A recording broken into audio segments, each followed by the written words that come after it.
अस्सलाम वालेकुम and welcome to Ahmad skills YouTube channel. आज की इस क्लास में हम अपने फ़ॉन्ट का style, size, increase font size, decrease font size, bold, italic और अंडरलाइन टूल्स को पढ़ेंगे। बहुत छोटी सी क्लास होने वाली है, इतनी डिटेल नहीं है जितनी वर्ड में थी। और साथ साथ हम देखेंगे कि हम एक्सेल जो शीट है हमारे पास उसको कैसे यूज़ करते हैं, कैसे हम तहरीर लिखते हैं, कैसे इन सेल को हम अपना इस्तेमाल में लाते हैं। तो ये इंतहाई बहुत ज़्यादा ज़रूरी है कि हम एक्सेल को यूज़ कैसे करें। बहुत सी स्टूडेंट मिस्टेक करते हैं शुरू में, कि वो कौन सी करते हैं वो मैं आपको आज की क्लास में बताऊंगा। तो चलते हैं आज की क्लास की तरफ। तो मेरे पास एक यहाँ पर एम्प्टी एक्सेल शीट है। तो ये ज़हन में रखें कि ज़रूरी नहीं है कि जब भी आपने चीज़ बनानी है तो तमाम सेल को ही इस्तेमाल करना है। फॉर एग्ज़ाम्पल आप कुछ चीज़ बना रहे हो और आपको इतने सेल इस्तेमाल करने पड़े हैं, उसके बाद आपको कुछ स्पेस छोड़नी है। ये नहीं है कि आप यहाँ से इन सेल को बड़ा करने बैठ जाओ, ये आगे जाके पढ़ेंगे और फिर यहाँ इस्तेमाल करने बैठ जाओ, ऐसा नहीं है। आपने एक चीज़ इतनी बनाई, नेक्स्ट आपको क्या है कि ये हिस्सा छोड़ें, इतना बना दें, फिर इतना बना दें। तो आप इनके दरमियान स्पेसिंग रखना चाहते हैं तो हम स्पेसिंग के लिए क्या करते होते हैं, उतने सेल छोड़ देते हैं। ठीक है, तो अब आपकी कुछ असाइनमेंट ऐसी है कि ये लास्ट पे इस तरह आ रही है, तो ये स्पेसिंग में आ जाएंगे। इनको स्पेस को कम ज़्यादा हम बाद में कर सकते हैं अपने मुताबिक। मज़ीद अगर स्पेस कम करनी हो तो कम कर सकते हैं। सिलेक्शन से मुराद यही है कि फॉर एग्जाम्पल यहाँ पे आपका तहरीर पड़ी है, तो इस तरह हम इसको यूज़ करते हैं। अब आ जाता है तहरीर लिखनी कैसे है। तो आप जिस सेल पे भी हो आप वहाँ पे टाइप कर दें कुछ भी, तो वो लिखना शुरू कर देगा। अगेन आप इसी सेल पे आके लिखते हो तो क्या होगा, वो पिछला डाटा डिलीट हो जाएगा। एस्केप करके आप कैंसिल कर सकते हो अगर इंटर नहीं किया। F2 प्रेस करके हम एडिट मोड में जा सकते हैं। एडिट मोड में जाने के बाद आपने जितना हिस्सा कट करना है वो कट कर सकते हैं। अगर आपने कहा कि गलती से कट हो गया और वापस लेकर आना चाहते हैं तो इंटर नहीं किया तो एस्केप बटन प्रेस करके कैंसिल कर सकते हैं। या फिर हम अपने फार्मूला बार में आ सकते हैं या इस सेल में डबल क्लिक कर सकते हैं। ये चीज़ें बात पहले भी पढ़ ली हैं। तो मैंने ये तहरीर लिख ली। नेक्स्ट सेल पे आने के लिए हम टैब का बटन प्रेस करते हैं, इंटर नीचे जाने के लिए, तो बहुत तेज़ी के साथ हम इसे यूज़ कर सकते हैं। अब मैंने फॉर एग्जांपल ये चीज़ लिख दी, अहमद स्किल्स। अब हमें देखेंगे कि इसका फ़ॉन्ट का स्टाइल कैसे चेंज करते हैं। तो आप उस सेल को क्लिक करो, या जितने भी सेल क्लिक करोगे वो तमाम के तमाम सेल आपके एक्टिव हैं, उसी में ही चेंजिंग होगी जितने सेल में आपने की। अब फॉर एग्जांपल मैं ये जो सेल्स है यहाँ पे इतना मैं लिख देता हूँ, ये आगे जाके मैं आपको बताऊंगा कि कैसे आप ऑटो ये 3 लिख सकते हो।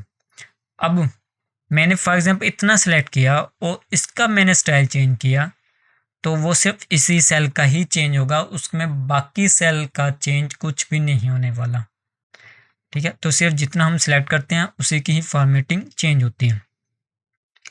तो ये ज़हन में रखिएगा, ये नहीं है कि आप एक सेल में क्लिक करो बाकी सेल उसमें हो जाएंगे। ये इसी तरह ही है कि जितना टेक्स्ट हम सेलेक्ट करते थे उसी में ही चेंजिंग होती थी। लेकिन यहाँ पे हम टेक्स्ट नहीं सेलेक्ट कर रहे हैं, तो यहाँ पे क्या है कि पूरा सेल जब आप क्लिक करते हो तो सेल में मौजूद तमाम का तमाम कंटेंट आपका सेलेक्ट ही है। तो अब हम देखते हैं। ठीक है, तो यहाँ से मैं सेल मूव कर लेता हूँ।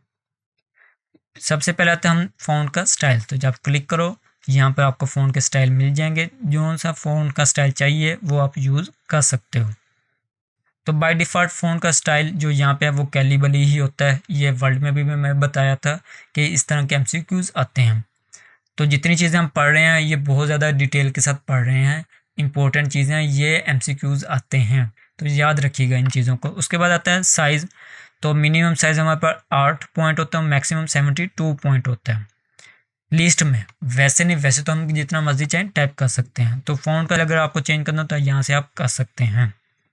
मज़ीद आप यहाँ पे क्लिक करें और अपनी मर्ज़ी की भी वैल्यू दे सकते हैं। इशारे में देनी हो तो इशारे में भी दे सकते हो। उसके बाद फ़ॉन्ट का स्टाइल अगर आपको याद है तो आप स्टाइल टाइप करें और उसको अप्लाई कर दें।